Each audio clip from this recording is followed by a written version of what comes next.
Welcome back from our 4th of July holiday weekend. There's been a lot going on in the economy and with the coronavirus. As many of you know, there are mixed signals in this economy, and certainly the way forward is uncertain. I'd like to read a couple of quotes and then tell you some key takeaways of what we know at this point. So while unemployment remains stubbornly high, the U.S. stocks posted their best quarter since 1998.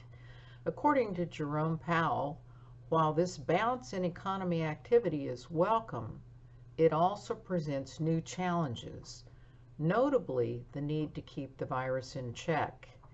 And Dr. Fauci said, clearly, we are not in total control right now. We're going in the wrong direction. So what are the takeaways that means for the U.S. economy? Well, yes, the U.S. stocks wrapped up their best quarter in more than 2 decades. In the second quarter, the S&P was up 20%, the best quarter since 1998. The Dow Jones Industrial Average was up about 18%, its best quarter since 1987. And of course, the NASDAQ was the far leader, up about 31%, its best quarter since 1999. But the path forward for the economy is extraordinarily uncertain and will depend in large part on containing the virus. So non-farm payrolls increased by 4.8 million in June, and reportedly unemployment fell to 11.1%. However, the broad measure of unemployment, known as the U6, suggests that real unemployment was over 18% in June. According to the Wall Street Journal, more than 50% of restaurants that closed, or about 23,981, will not reopen. This has also affected retail closures. We anticipate about 24% in the beauty parlor and spa industry and about 26% in the fitness center closures. So it would not surprise Dr. Fauci if we had over 100,000 cases a day if we don't get some type of check on the coronavirus. 14 states have either paused or reversed their reopening efforts as of Wednesday, July 1st. So what do we know about those markets and the best quarter? Well, we know that it definitely was a fast turnaround. Just 3 months ago, investors were really lamenting the end of the longest bull market economic expansion on record. We had been down about 35% in less than 6 weeks. But the rebound has been nearly as brisk, partially thanks to the $1.6 trillion stimulus package from the Federal Reserve and Congress and a surge in trading among individual investors. So again, it was a wonderful quarter, but remember that companies are still uncertain too. More than 40% of the companies in the S&P 500 have pulled their guidance, which basically means the uncertainty of the pandemic, potential for additional outbreaks, evolving consumer habits, and the need to boost pay for frontline workers all weigh heavily on how companies in the S&P feel the market will go through the balance of the year. There's a big difference in those companies that are at the top of the quartile and the bottom of the quartile in terms of their PE ratios, which once again tells us that tech stocks, healthcare stocks, things like that are leading the market, but there's still many other industries that are not experiencing the same wonderful progress that we've made in the last 6 weeks. So what do we know about the year? Well, 2020 is halfway over, which means third quarter is upon us. Historically, the third quarter has been the weakest quarter of the year. Since 1950, returns in the first quarter have averaged about 2.4%, second quarter 1.8%, third quarter 0.6%, and fourth quarter 3.9%. Another factor, of course, is as of now there have been over 3 million cases and over 130,000 deaths in the United States due to COVID-19. According to Johns Hopkins University, more than 50,000 new coronavirus cases were confirmed just on one day, Wednesday, July 1st. And the new cases rose 27% week over week for the week prior to the 4th of July. So Dr. Fauci again is saying don't be surprised if the daily count doesn't get over 100,000 a day. The World Health Organization is saying the worst is yet to come. From the Wall Street Journal again, a Goldman Sachs economist said a face mask mandate could potentially substitute for lockdowns that would otherwise subtract nearly 5% from GDP. So a real push for face masks throughout the United States and the world. There are 24 states that are at risk, which includes Tennessee.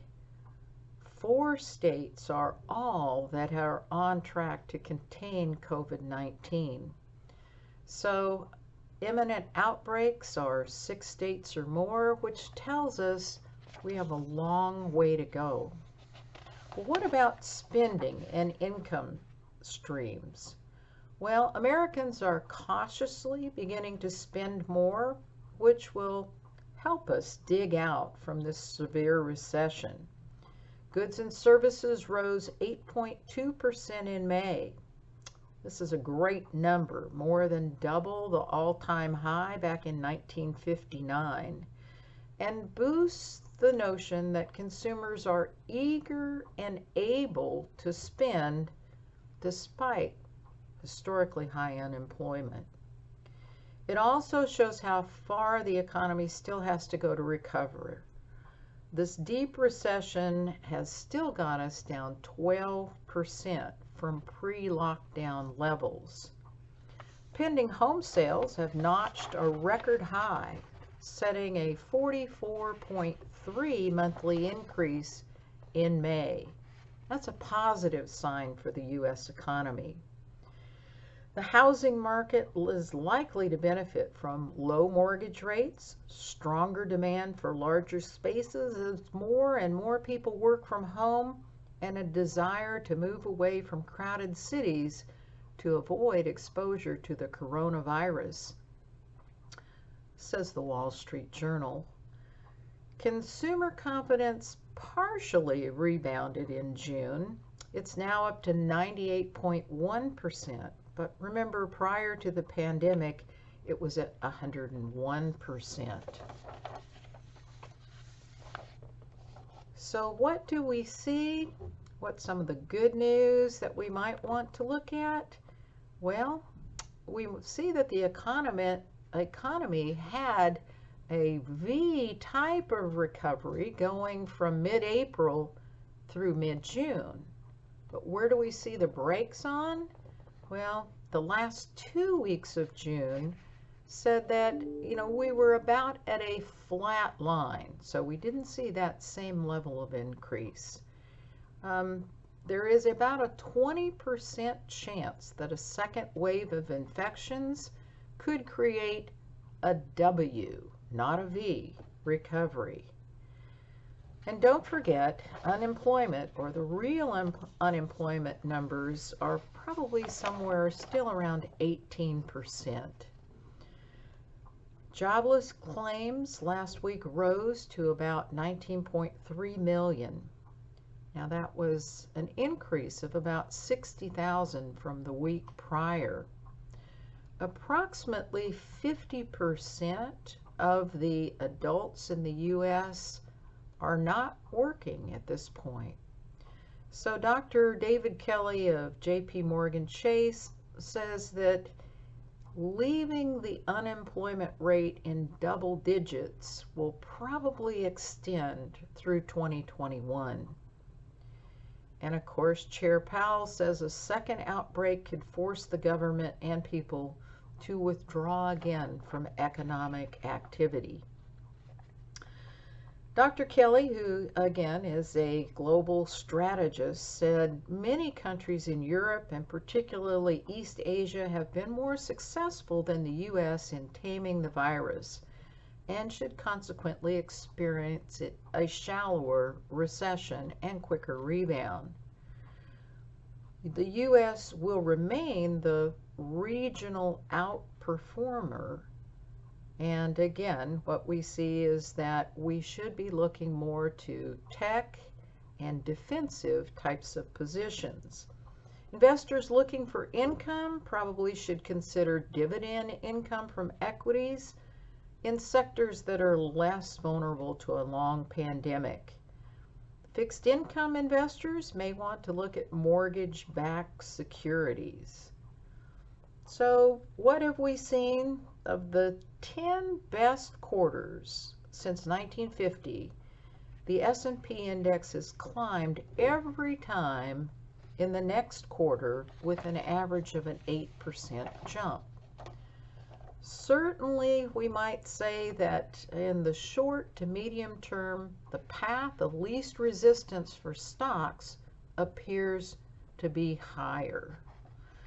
But we need to balance that with what are some of the folks thinking on the more bearish side. This rolling wave pandemic is likely to eliminate all hopes of a full V recovery. The basic problem is that many businesses cannot reopen in a way that is profitable or sustainable while still reassuring and assuring customers and workers that they're not putting their health in jeopardy. We're all aware that travel, accommodation, food services, personal services, entertainment, sports, and retail have been greatly affected. With interest rates remaining low, many people feel that this section of the market is really not investable at this time.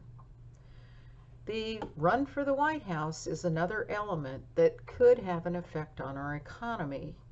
A Democratic sweep of the White House and Congress could result in the rollback of the tax cuts Congress enacted in 2017, which would constrain corporate profit margins, which are already constrained.